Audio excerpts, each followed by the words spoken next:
game. You don't play to just play. Come after me. I'm a man. I'm for you. Can't wait. Let's go.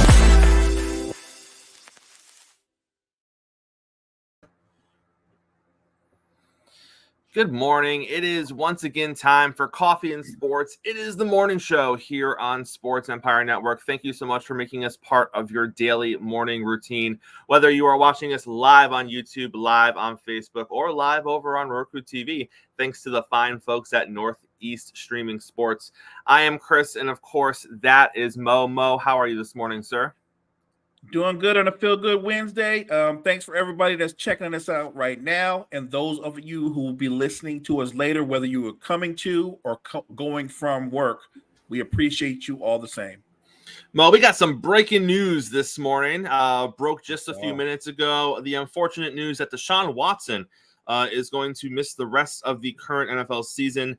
He has been dealing with a shoulder injury, and now he appears to need shoulder surgery on his throwing shoulder. Mo, I did a quick look right before we came on the air here, and I was pretty shocked because I didn't expect it. But sometimes things just work out in my favor when I look things up. His numbers this season are basically his numbers from last season.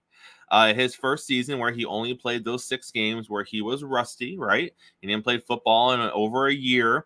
And in 2022, he passed for 1,102 yards, 7 touchdowns, 5 picks.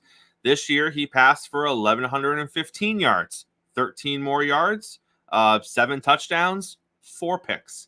So he basically replicated the season that he had last year when we had to cut him slack, and he hasn't played football in a long time. And I know he's been dealing with the shoulder injury for a couple of games here this year, Mo, but I have to ask the question, is this just kind of what Deshaun Watson is? I think that question is yet to be answered. But if you're looking at what you said, what he did last year, what we've seen so far, if this is going to be who Deshaun Watson is going forward, then the Cleveland Browns need to look for a quarterback. What he's been, at least over the last couple of seasons that we've seen of him, that's not good enough. That's not good enough to be a franchise quarterback. That's probably better, not even good enough to really be a starting quarterback. I would make the case that the young man that's been playing backup, who has started a few games, Walker, has actually outplayed Deshaun Watson. I think that the offense has moved better with Walker in the game. And now, granted, Walker is a young player and he's still developing, but he's been more consistent in terms of continuing drives, extending drives. So I'm looking at Deshaun Watson, and I think that the promise of what he could have been at his peak with the Texans, I don't know if you're ever going to see that player again. And I saw a little bit of it this morning, Mo, and people want to throw around P.J. Walker's stats. He turns the ball over a lot. If there's a flaw with P.J. Walker, sure. He has 5 picks this season, and the time he's played, he only has the 1 touchdown pass. But, Mo, to your point, although he turns the ball over more than Deshaun does, he does get the offense to move the ball more consistently than Deshaun Watson does. So, you take the good with the bad. Do you want your quarterback to play turnover-free football? Absolutely. No question. But do you want the offense to score points? Because it seems with P.J. Walker, you need both so far. Hopefully, he has the rest of the season to work on the turnover issue and fine-tune his game so he turns the ball over less.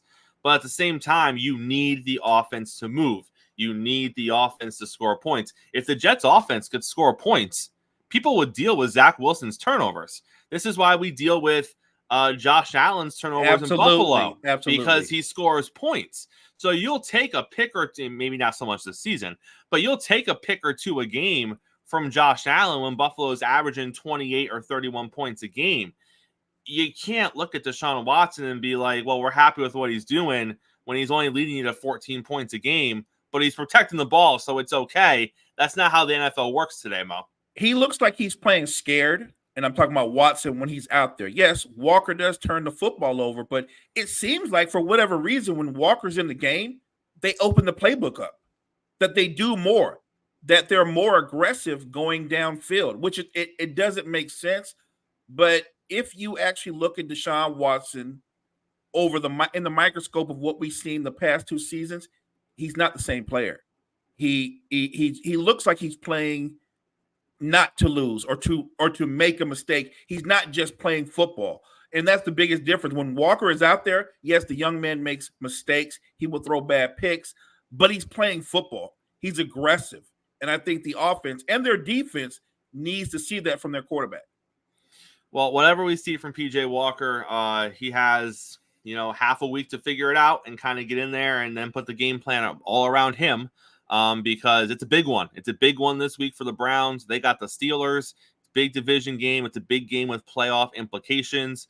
The other half of the division is playing each other tomorrow night with the Bengals and the Ravens. So there's no time for PJ Walker to get adjusted to his new role as starting quarterback for the second half of the season, because it's going to start off with a bang this week for the Cleveland Browns. Mo, we got a big show this morning. We got Will hopping on here in a little bit to talk some NBA stuff with us. We got Gene hopping on later in the show to talk some NFL stuff with us. But before we get to basketball, let's talk about what was supposed to open the show this morning, the breaking news from yesterday after the show, which is Josh Allen got Ken Dorsey fired. Now, I know that's not what the headline said, but that's how I'm gonna read it, Mo. That's your interpretation. That's my interpretation. Josh Allen got Ken Dorsey fired because if you look at the Buffalo Bills offense, like you just to take out the win-loss record, take out your eyeballs and what you see on the field, if you just look at the stats, Buffalo's got a good offense. Buffalo is got a top, I believe they're a top 12 offense in the league if you just go stat-wise. If you're looking at the points they score, the yardage they gain, all those metrics, Buffalo has an offense that's in the top third of this league. So if you look at just the stat-wise, you're saying, okay, Ken Dorsey's doing a pretty gosh darn good job over there for himself, because there's a lot of offenses in the league that want to be Buffalo, and they don't have those numbers, and they don't have those stats. But unfortunately, the quarterback for the Buffalo Bills is Josh Allen. And unfortunately, since Josh Allen's come into the league, he has the most turnovers of any quarterback. That's right, Dallas, you heard me. He has more than Dak Prescott. He has the most turnovers of any quarterback since he has come into the league.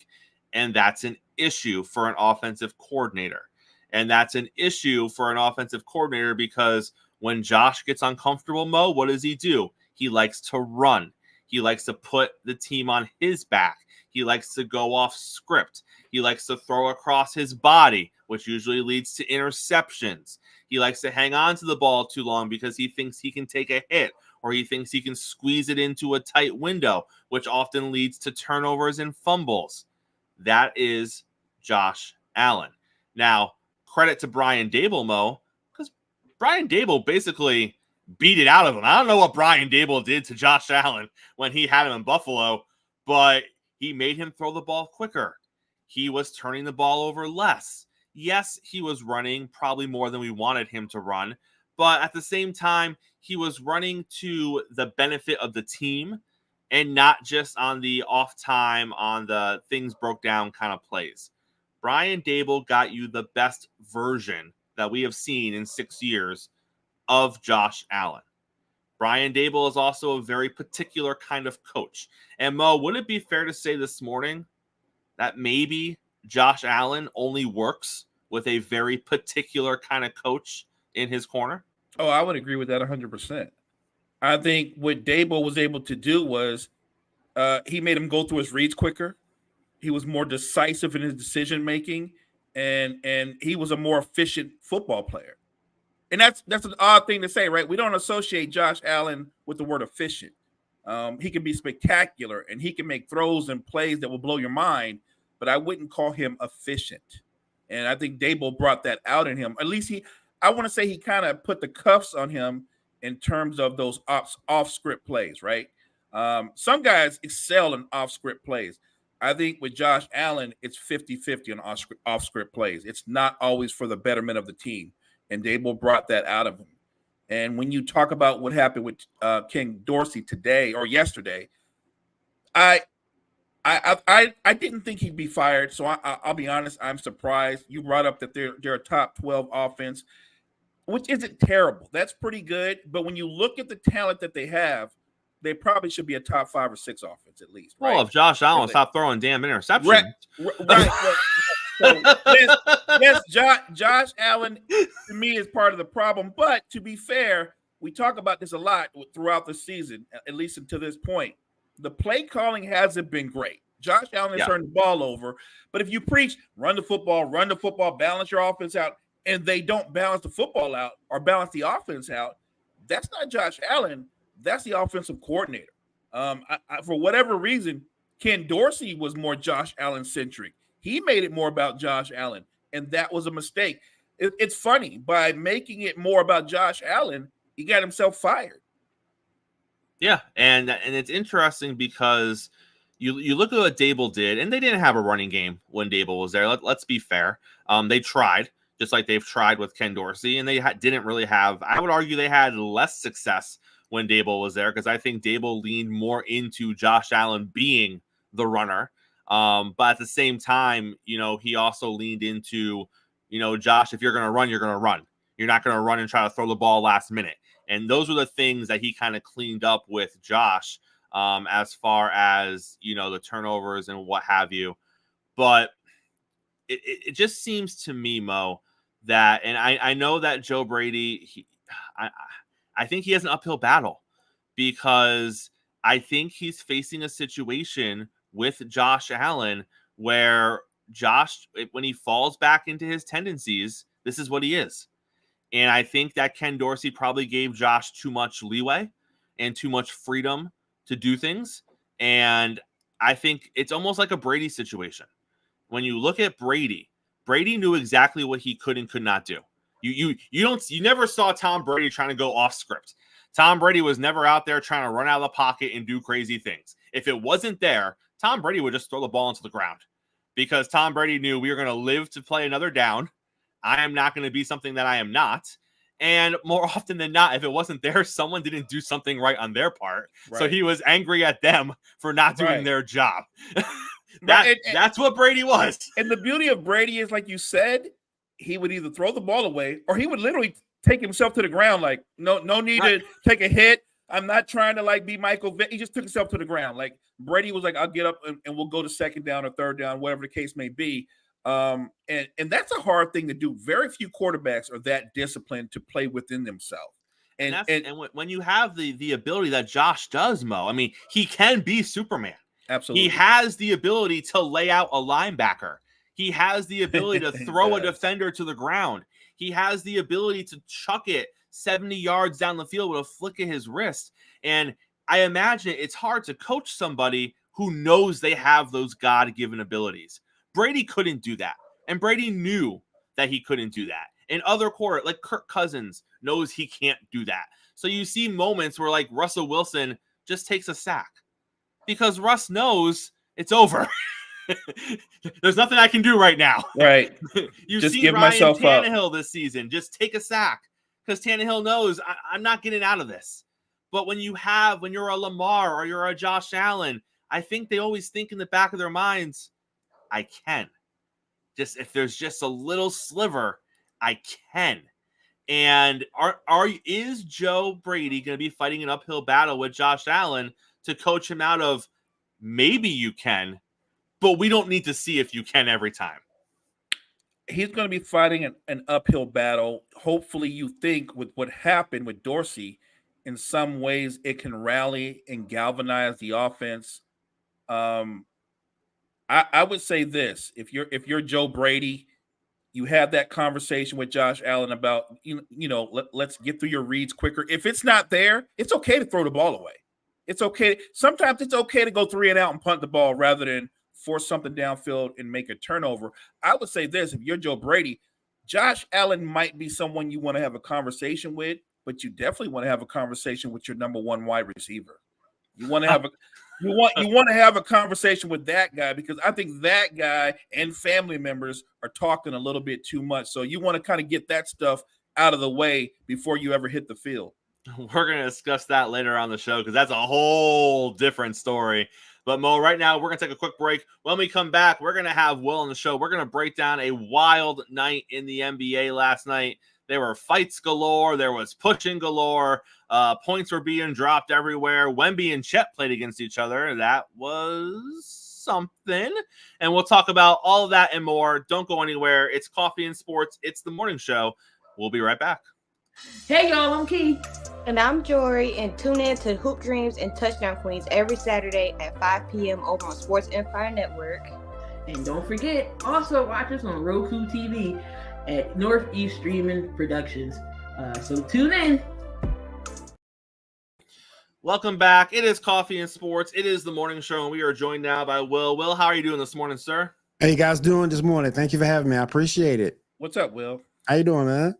So, gentlemen, last night we had an anticipated matchup between Wemby and Chet, and it was not a good game. Let's get that out of the way first. It was a blowout. I don't know where the defense was for the Spurs, but if you look at the two individual performances, neither of them hit double-digit points.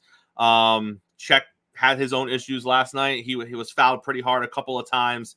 But, Will, kind of take me into what you saw from the matchup, first of all, because this is the future of the NBA between Chet and Wemby. And obviously there's some other players in that conversation as well. But with the hype leading into the matchup compared to what we actually saw on the court last night, talk about your takeaways from the two superstars and then kind of talk about the lack of defense from the Spurs in general last night. Well, lack of defense is around the league. You really don't see defense being played until maybe coming down to the last part of the regular season and in the playoffs. So when you look at defense as a whole, it's pretty much non-existent during most of the part of the regular season. As far as last night's concerned, I was so disappointed in that matchup last night. I thought both guys, would be motivated to go against each other, come out full gear, ready to go. This could be, they're both young. But if you go down, look down the pipe, both players continue to improve. Maybe this becomes a big, huge rivalry later on down the line. But last night I was just disappointed. And last night I was kind of shocked that the Spurs came out so flat. But again, it is what it is. But I was just disappointed in that game because I thought it would be more competitive. And I was just disappointed in that overall matchup last night. I thought those two guys would actually go at it, to be truthful. And Mo, to Will's point, we see this sometimes. Again, sometimes regular season games are hard to get up for. It's a Tuesday night. In the grand scheme of things, the game didn't mean too much. But when you have these moments where these two stars are going at it, you see stars rise to these games, and you see them make their teammates rise to the occasion for these games.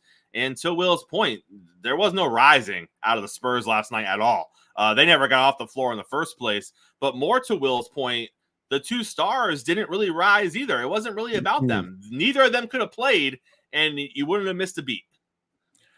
I thought that the game was fast-paced, and I think that sometimes we forget because both of them are over 7 feet tall, that by default, we think of them as big men, almost like centers. But they both actually don't play games like centers. They're face-up players who happen to be over 7 feet tall. Mm-hmm. So this isn't Olajuwon versus Ewing or Shaq versus Zoe or anything like that. Most of what they do is actually on the perimeter.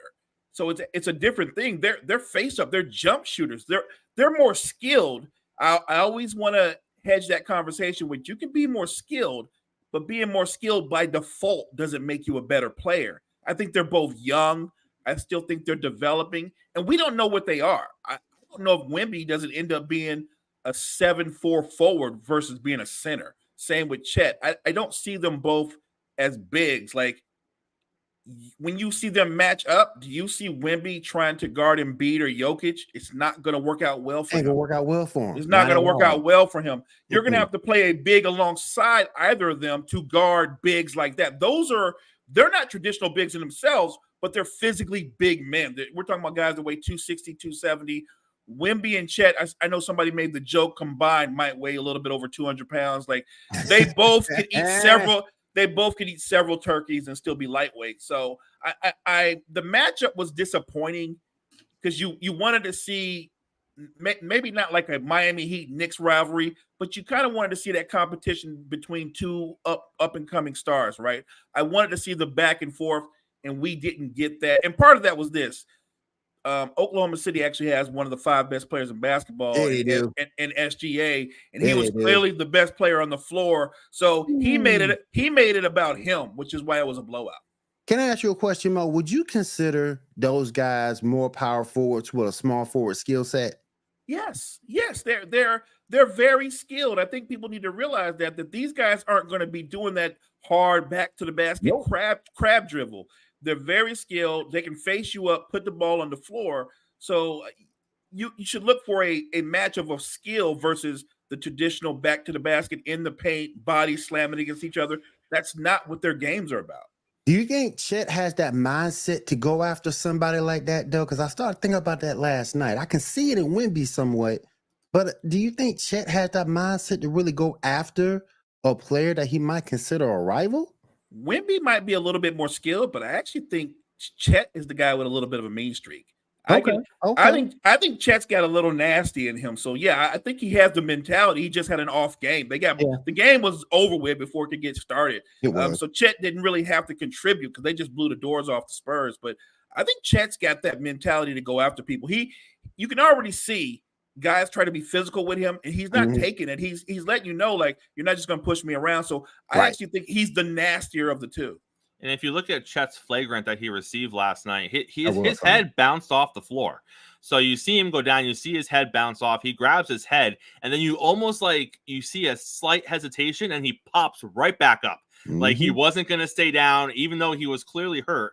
He wasn't going to stay down and be hurt. He got right back up, try to get in the guy's face, because like you said, Mo, I think he has that edge to him where just because he's a little, slimmer in the frame goes compared to some of these other guys he's trying to get in there with, he's not going to be pushed around. Right. And he might physically be pushed around because he can't prevent it from happening. Right. But if you push him around, he's going to push back. And I think he wants the guys to know that even if you outbody him and you put him on the ground, he's going to pop back up. He's not going to stay down, kind of thing.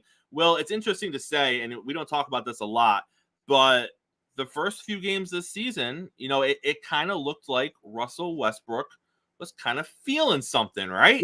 Like he was finding his way. Things were looking kind of good for him. Like he was carving out a little niche. And then the beard arrives and things have got a little wonky with the Clippers. I know there's growing pains. I know there's an adjustment period, but we also know that Russ doesn't always do well with adjustment and change and those things of that matter. Talk to us a little bit about what you see from the Clippers, their first handful of games with James Harden. Obviously, it's going to take a little bit for things to gel and get to where they need to be. Do you like what you see early on, or do you think we're going to have issues down the road, assuming everyone stays healthy?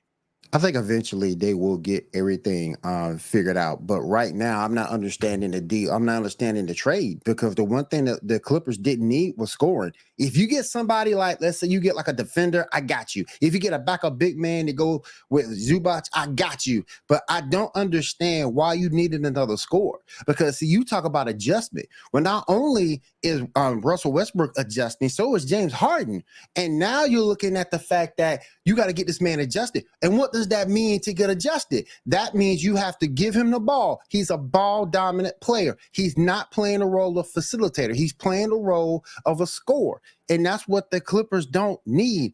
If you want to put him in a point guard mode, like you had him in with the 76ers, okay, cool. He can do that and be effective. But I just didn't understand the deal, because the last thing the Clippers needed with Westbrook, with Kawhi, with Paul George, the last thing they needed was scoring. And that's what James Harden is trying to do right now. You see with these off-ill shots, and the whole deal just didn't make sense to me.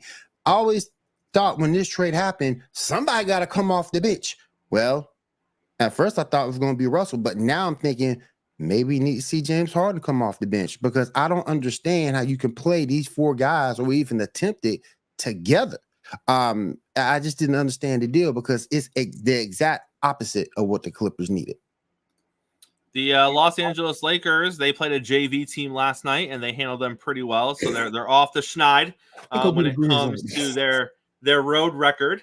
I mean, let's be honest. I mean, aside from the scuffle early in the game or early on with AD, I don't know who it was from the Grizzlies. There wasn't much entertainment happening in that game last night. Will, is there anything that the Grizzlies can do to kind of stay afloat before Ja returns? Mo and I have talked about this before. Obviously, he is the center of that team, and even when he comes back, we don't know what they're going to look like. But clearly, without him, it's not good.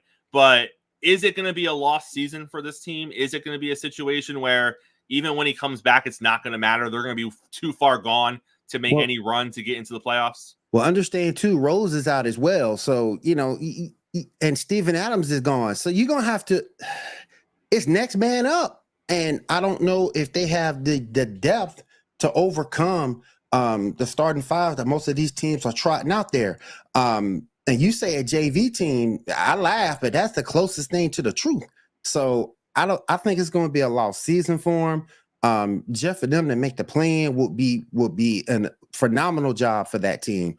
But I think it's a lost cause for the Grizzlies. I really do. They don't have any shot creators. I think that's the biggest part. You have to have guys that are shot creators. Desmond Bane can score, but he's not somebody that beats you off the dribble. Look at their Look at their roster. They don't have anybody that can create their own shot and create for others. And so their offense is stagnant more times than not. They're going to need Jackson to step his game up and have an all NBA type of season. And so far, he's been a disappointment.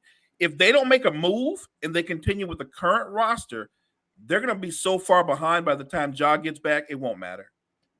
And Will, let's talk about it's making all the rounds this morning. It made all the highlight shows last night. It was the brawl in the Bay. That's amazing.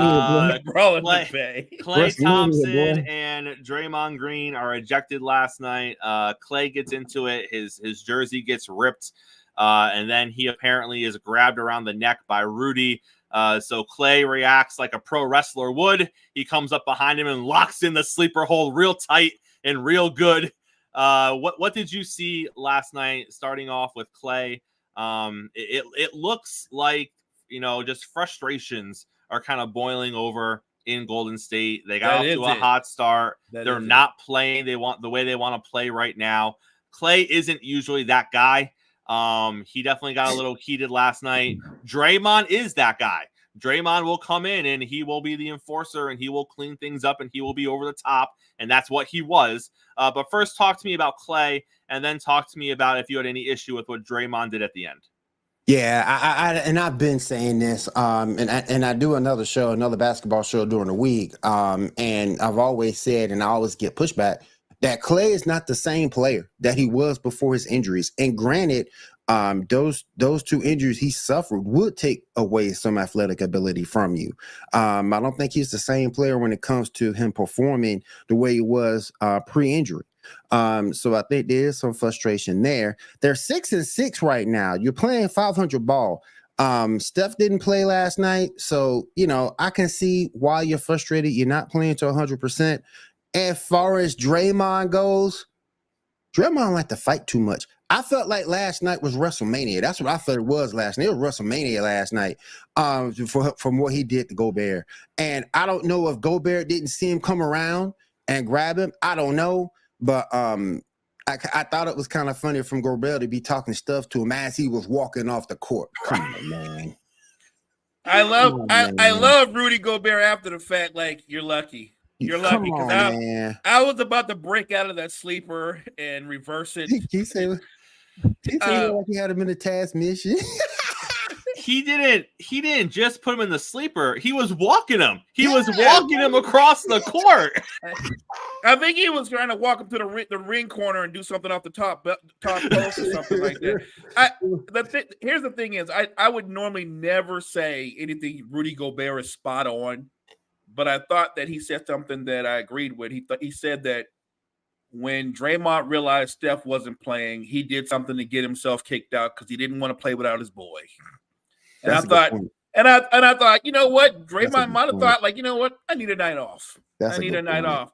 The only problem with his approach is because of what he did, he's not going to get just a night off. He's going to get about 10 games off. Oh yeah, and he got there was 5 technicals thrown last night, Yeah. so he's got to deal with that coming toward the end of the season as well, which could hurt you in the long run. Golden State's in disarray. We just talked about the Grizzlies. That's a younger team that's struggling. This is an older team that's struggling because you're right. Klay Thompson, he's about 40% from the field, maybe the low 30s from 3. That's not Klay Thompson. Andrew Wiggins has gone to Neverland. I don't understand such a drop off. He was playing 31 minutes a game. They've dropped his minutes down to 25 minutes a game, and his numbers are down. And I would normally almost agree with Steve Kerr on most decisions that he makes, but I would disagree with how he's handling Andrew Wiggins. If you know Andrew Wiggins and the kind of guy that he is, I think that when he feels like he's being demoted or used as less than, that will only make him play worse. And he has played god awful. Right now, the Warriors, outside of Steph Curry, they don't have any shot creators. Chris Paul's averaging about 7 assists per game, but he's shooting like 30% from the floor. Yeah. So he's a self-check on offense, really. So they're looking like a very old team. And I know it's early. When we always say it's early. But if they're going to take this roster at 100% forward, and this is what they're going to be, I don't know if Golden State makes the playoffs. Not in the Western Conference. I don't know. Not with the current roster, because they're in need of some young legs. They keep waiting and waiting for Kuminga to take this step. You can't wait anymore. I don't think he's taking that step. Nope. I think he is what he is. He's athletic. He's going to give you moments, but he's not going to become a star. That's not what he is. Rudy should have in the chat. Rudy should have learned from Poole not to mess with Draymond. And he didn't. He didn't learn, and that's what happens to you. I think Gobert is the kind of guy that people just want to go after on general principle. I really do. Kind of like Blake Griffin. He was a little bit. Everybody wanted to go after him. Everybody wanted to try Blake. I think they look at Gobert and go, you know what? He looks like he's not going to do anything. He look like he ain't gonna do nothing. Rudy, like Chris said, Rudy got strong when they had Draymond and pulled him away. Rudy got strong. He's like, you lucky. If they weren't between us, you know what you would get. All right, guys. Well, thank you. But I do agree with you, Mo. They need to get younger. They need to get some younger legs to hang out because the NBA is becoming it's such a faster paced game than it was back in the day. You really need to be able to run. Transition is important. Transition defense, getting the ball down the court. It's important. And going right now is a step slower. Quick question: Is Klay Thompson untouchable? I know that they're talking about giving him an extension, but is Klay untouchable in the sense of a trade? I don't think so. I don't think so. If you need somebody who can be a shooter, I don't know if he will continue to be a starter on whatever team he goes to. But if you needed a shooter, he's not the defender he used to be. But if you need a spot shooter who can come through on occasion, I don't think he's untouchable. I think you can trade him. I really think you could. Okay. Well, as always, pleasure to have you on here every morning, breaking down everything that's happening in the NBA. We will see you next week, sir. Thank you, my friends. Y'all have a good morning. Everybody out there, have a great morning. Take care now. Mo, always a pleasure having Will on, talking a little bit of NBA action. We're going to take a quick break. When we come back, we're going to have Gene join us from Wire to Wire. We got lots of NFL things to talk about, and I'm sure he is going to be raring to go. Don't go anywhere. It's Coffee and Sports. It's the morning show here on Sports Empire Network. Hey, guys, it's Pavel the Cat. And Evan Rev Reynolds. And we are Two Guys in Hockey Talk. We are here every Wednesday night at 7 p.m. Mountain Standard Time to talk all things hockey. What do we talk about, Evan? We talk KHL, AHL, ETHL, every HL hockey league you can think about, prospects, juniors, even the professional women's hockey league. Yeah, we love it. And we have a website, Two Guys in Hockey Talk. So give us a follow. We got articles on all things related to hockey, and we're writing all throughout the season. So make sure you tune in. We're also on X or Twitter. You can find me at hockey_2, and you can follow me at Revan Ev. Or you can also go to TwoGuysAndHockeyTalk.com to follow everything. We love hearing from you guys, so make sure you tune in, comment, like, give us a follow on our Facebook and YouTube page. We love hearing from you guys, and it's a blast talking all things hockey, right, Evan? Hey, man, it is. So, as we say every show, in the meantime and in between time, keep your sticks on the ice. Cheers. cheers. Welcome back. It is Coffee and Sports. It is the morning show here on Sports Empire Network, and we are joined now by the NFL genius himself. It is Gene from Wire to Wire. Gene, how are you this morning, sir? Phenomenal. Capital P. Have you here. First thing we want to get into, obviously, chaos in Buffalo right now. Ken Dorsey is fired. They just lose to the Broncos in a game that, I think most teams couldn't have lost if they tried, but Buffalo still somehow managed to do it. But in the background of all of that, Gene, and where no one's talking about it as much as they probably should be right now, is Stefon Diggs. Now, Stefon Diggs isn't saying much, but his brother is saying a whole damn lot. His brother is he tweeted on X right after the game how they got to get 14 out of there.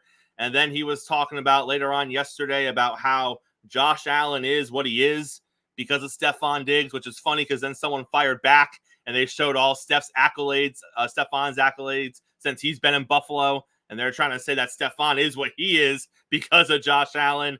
And throughout all of this, we haven't really heard from Stefon. So, Gene, I want to ask you this. Let's not be dumb. His brother isn't just doing this on his own. Like, if Stefon Diggs wanted this to stop, this wouldn't be going on. His brother isn't just going out there and being a loose cannon. What is your take on this whole Diggs brother situation in the backdrop of what's happening in Buffalo? I mean, Chris, you basically said it perfectly. If my brother was posting stuff I didn't want him to post on social media, it would be down within 30 minutes. It would not take long for me to make one phone call and say, hey, man, like, that's not what we do. Take that down. This isn't the same song and dance, the same pony show from Stefon Diggs that we've seen in Minnesota. We've seen that when he wanted to get away from Kirk Cousins. I think that when you get to an elite level like Stefon Diggs is, you're not used to being told to be a team player. You're not used to being told that this is not something you should be doing, because he was the best player in high school. He was the best player in college. He was one of the best receivers on the Vikings, and he broke out through Buffalo. And if we're being completely honest, when you see the Trevon Diggs posts, I read them as Stefon Diggs. I don't read them as Trevon Diggs. I read them as if this is Stefon Diggs saying this, because if he didn't want him to say it, it wouldn't be said. It's very clear to me. Stefon Diggs to me is a diva, and I would love to see what ends up happening with him if he does get his wish. He reminds me so much of like an Antonio Brown that likes to, or Terrell Owens, like guys that just team obliterators. They will destroy your culture. And Gene, this kind of segues into my next conversation. I saw this brought up on social media yesterday, and I thought it was a really intriguing concept. I wanted to bring it by both you and Mo. And the idea was this. So this is a hypothetical, and we need to have two things work for my hypothetical to work. The first thing is the Giants, who currently have the second-round pick in the draft, they need to have the first-round pick. And then the Bills, who are currently on pace to not make the playoffs, need to miss the playoffs. So in that situation, Giants have the first-round pick, the Bills miss the playoffs. If Brian Dable is looking at the draft and he's like, you know what? I think if I went and got Josh Allen, we would be in a better spot for the next 3 or 4 years than I would be with any of the rookie quarterbacks coming out of the draft. I've worked with Josh before. I've got the best out of him. We have the number 1 pick. Let's go make the offer to Buffalo. So Buffalo gets the offer, the number 1 pick, and probably a couple of other things here and there for Josh Allen. Gene, I want to start with you. 1, if that offer was made, should Buffalo take the offer? Should they get rid of Josh Allen, send him back to Brian Dable, where he's been the best in his career, and then almost set the reset button with the number 1 pick, plus probably a couple of other picks in the draft, this upcoming draft? Absolutely. The definition of insanity is doing the same thing over and over again and expecting a different result. This Buffalo Bills team will not win a Super Bowl. Will not win a Super Bowl. Josh Allen had his best year under Brian Dable. Daniel Jones is doo-doo. The guy's terrible.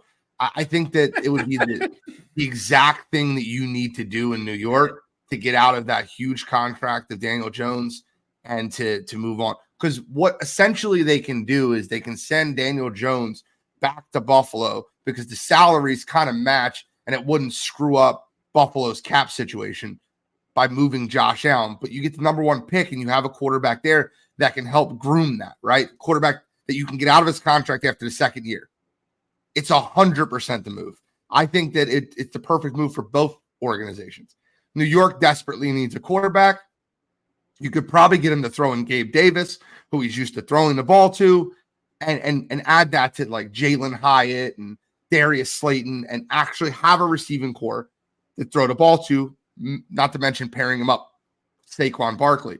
Now, if you're Buffalo, it's time to hit the reset button. It's really simple here.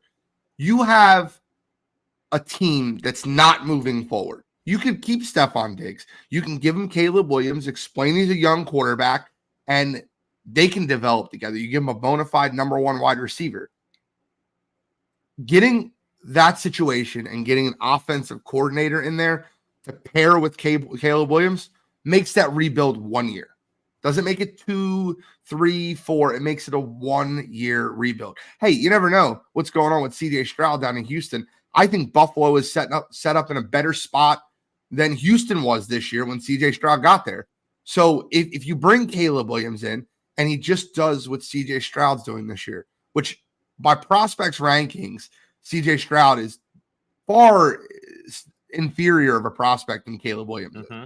So if Caleb Williams comes in there with a bona fide number 1 receiver in Stephon Diggs, you might sneak in, make the playoffs year 1 and make some damage, do some things. So yes, the move is perfect for both teams. I know it's hypothetical. I doubt it actually gets done, but man, it makes too much sense not to do.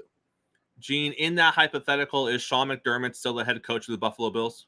He shouldn't be. The truth about defensive head coaches are they're very, very few and far between. I got to give D'Amico Ryans and Robert Saleh their flowers, but there's not many good defensive head coaches. You can look at the last 15 Super Bowls, and outside of Belichick, there's not one of a defensive coordinator to win the Super Bowl. You got to understand that a lot, and Mike Tomlin won one in 2008. That's the 15th. But the point being is you have to look at the landscape of the NFL, the Andy Reids, the Sean McVays, Kyle Shanahan, Nick Sirianni, Doug Peterson, a lot of the coaches that are making it to the Super Bowl, all offensive-minded coaches. Sean McDermott did a great job by getting Brian Dable in there to run his offense. But right now, with Milano and Tre'Davious White out, that defense is not schematically set up properly. So I put that on McDermott. And I love McDermott. He's a Philly guy. But at the end of the day, I think it should be a new head coach that's paired with the number 1 pick. And that's how you find success in the NFL. Well, I'm going to ask you about Stephon Diggs in a second. But before I do that, Gene, one more thing about McDermott. He took responsibility for 12 men on the field at the end of the game the other night. He said that they practiced that 3 or 4 times in practice this week, going from the dime to their field goal block setup. He felt comfortable with it. They just didn't execute during the game. Is that one of those things where it's just like, damn, we should execute it better? It happens sometimes. Or is that one of those things where you're going to put it on the head coach or the special teams coach and say it can't happen? I don't care how many times we practice it. It just can't happen. I'd rather have 10 guys on a field goal block unit. Like, you cannot, like, it can't happen. That's the head coach. And the head coach has done a horrid job with this team. With all the talent that they have, you have a blue chip franchise quarterback. You have a blue chip wide receiver 1. You had a top tier defense with tons and tons of weapons. Like, even losing Matt Milano and Tre'Davious White, you still have Von Miller. You still have Ed Oliver. You still have Gregory Rousseau. Like, you still have talent across that defense. So Jordan Poyer, I mean, you can go through it player for player. Buffalo is loaded.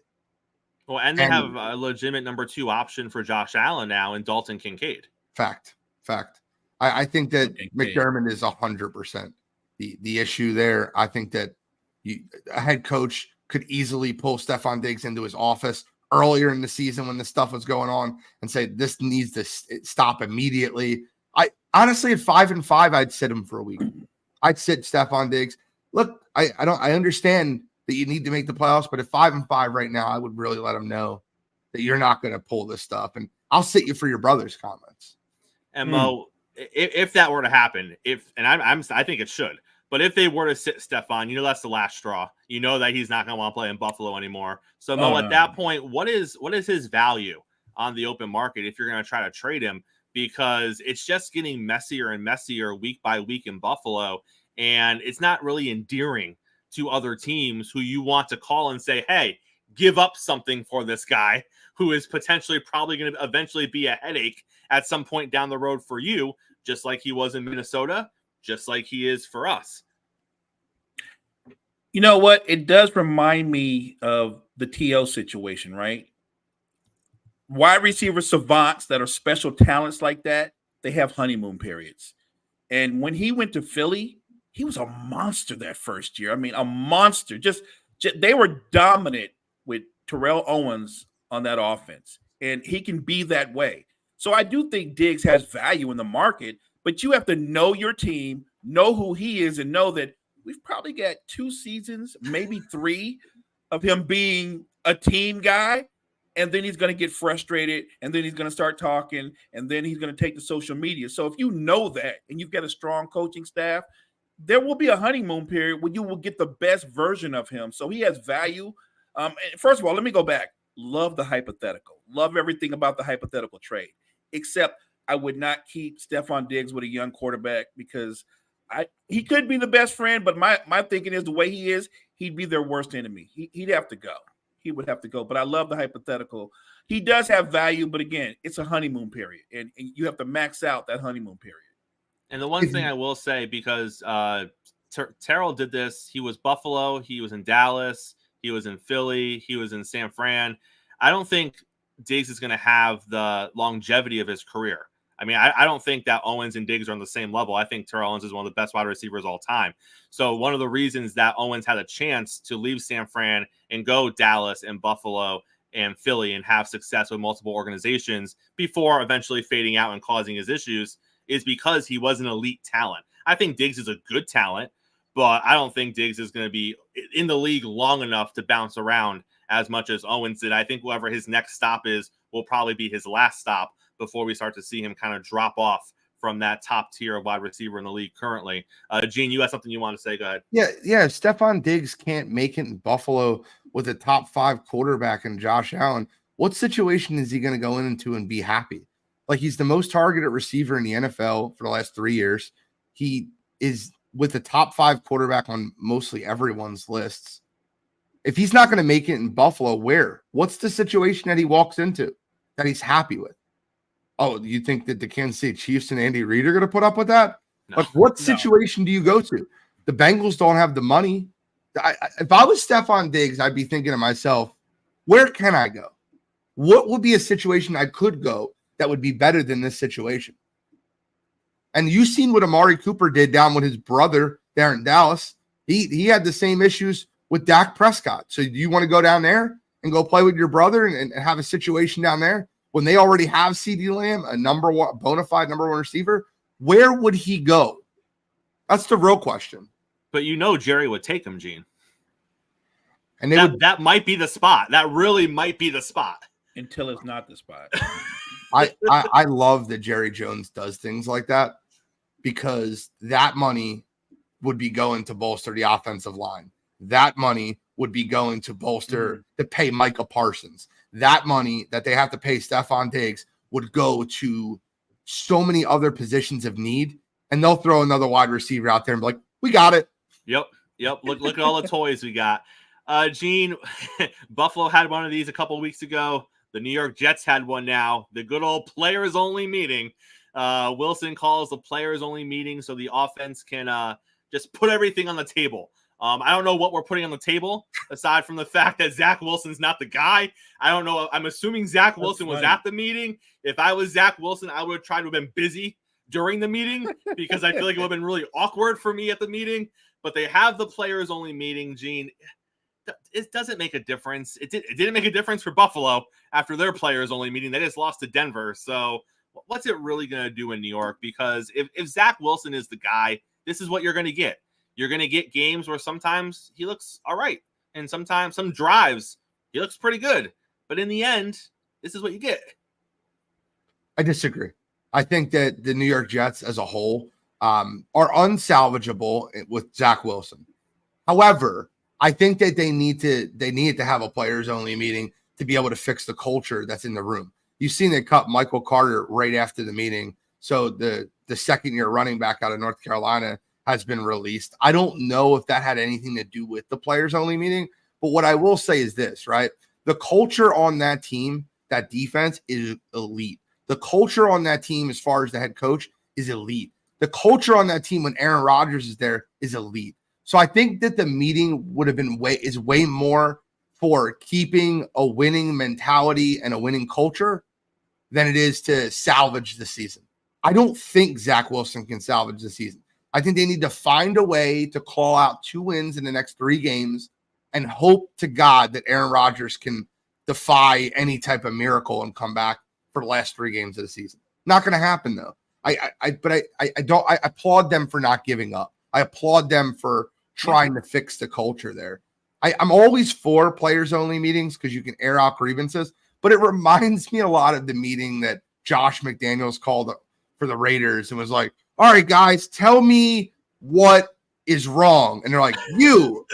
Like, Zach Wilson was probably sitting up at the front of the room like, what can we get better at? Well, you can stop thinking. Like, all right, Gene.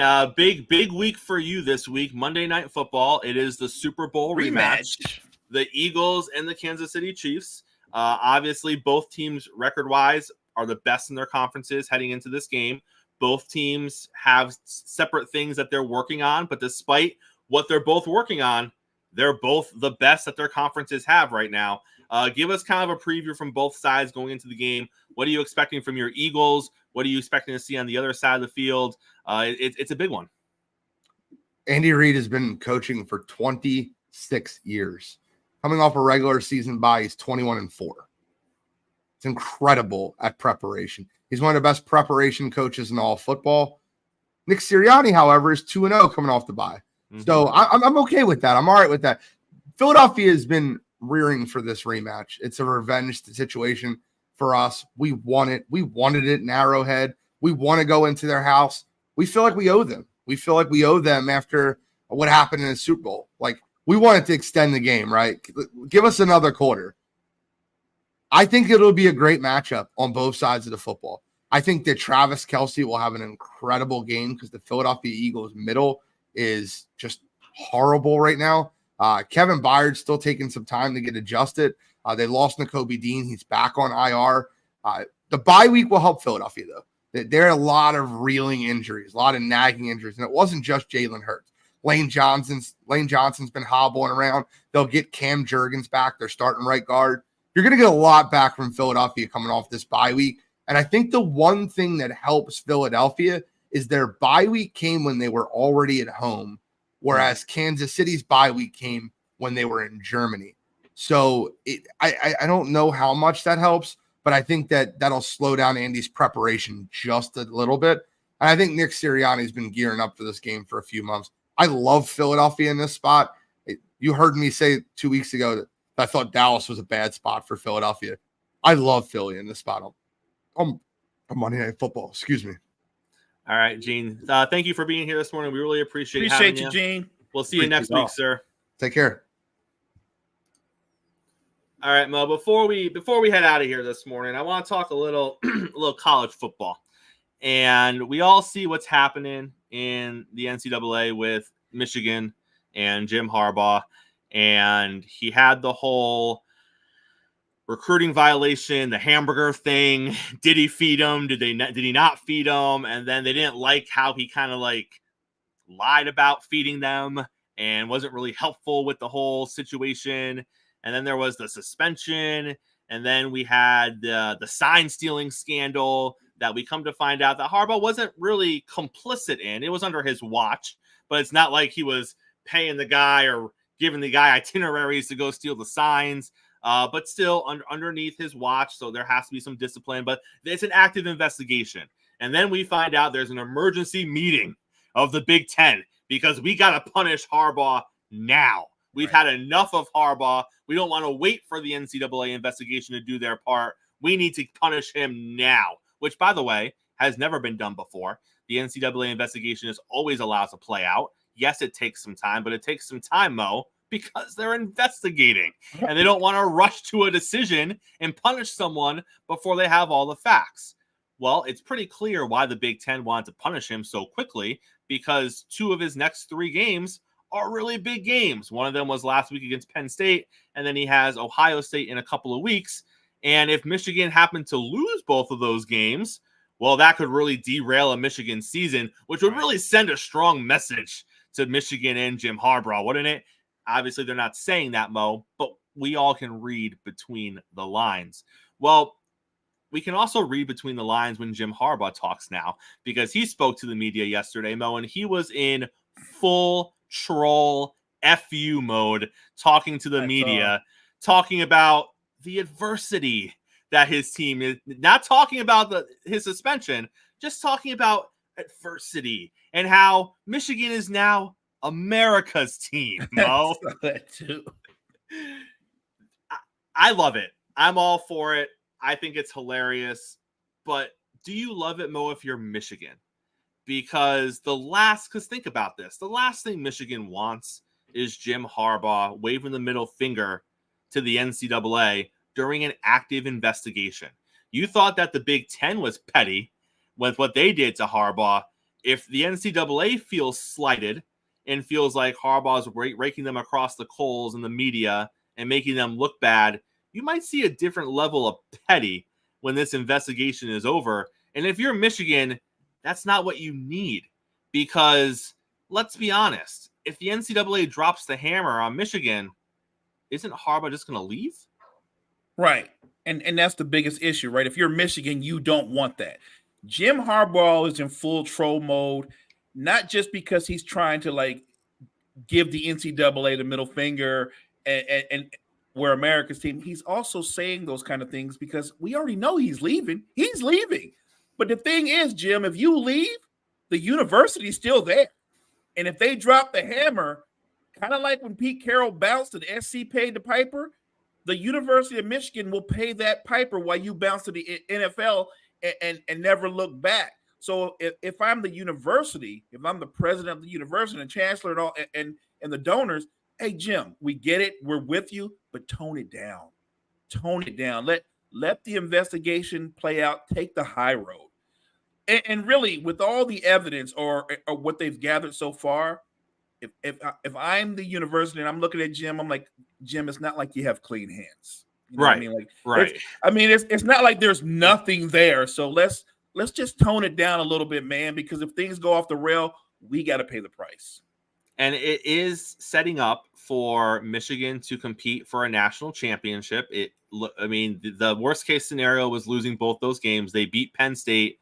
They're probably going to win this weekend. Even if they lose to Ohio State, they're still going to be in the playoff, most likely. They're still going to have a chance to vie for the national championship. And Mo, like you said, it looks like, regardless of how it ends, obviously, if you're Michigan, you want the national championship. But it's almost one of those situations where you really hope you get the national championship because you know what's coming after that. Right. And you know that it's going to be some tumultuous years following this season. So I think best case scenario is hopefully they win the Natty, and then Harbaugh's probably going to dip, and then you're going to deal with the NCAA when they come calling, and then we're not going to talk about Michigan for a couple of years. Right. So for about 4 or 5 years, they can look up and go, we still got that national championship. Right. We got that one. We got that one, baby. One, so we were America's team. For one season. Got you. All right, Mo, close us out, sir. Hey, appreciate everybody for checking us out on Facebook. Everybody in the chat, appreciate your support. Everybody that's listening to us right now, and everybody that will be listening to us later when you're coming home from work or you're on your way to work. Thanks for the support. Make sure you tune in tomorrow, same time, same place. Hey, we're going to have Mac from Northeast Streaming Productions on with us tomorrow morning. JG is also going to be here to discuss some baseball. We got football on tomorrow night. Big matchup in the AFC North. We're going to talk all about that. Make sure you are here with us starting off your Thursday morning with Coffee and Sports. We will see you in the morning. I mean, you can see right now without LeBron, Lakers are struggling. Let me tell you about the team I hate, all right? I know the Dallas Cowboy fan is here, so I had to make sure he knew how much I hate this team. I'm ready. I've often said that the people who run baseball, they try very hard to ruin it. I'm from Brooklyn. I don't have a problem saying it to his face. Oh, I'm from Brooklyn. Hey, you guys any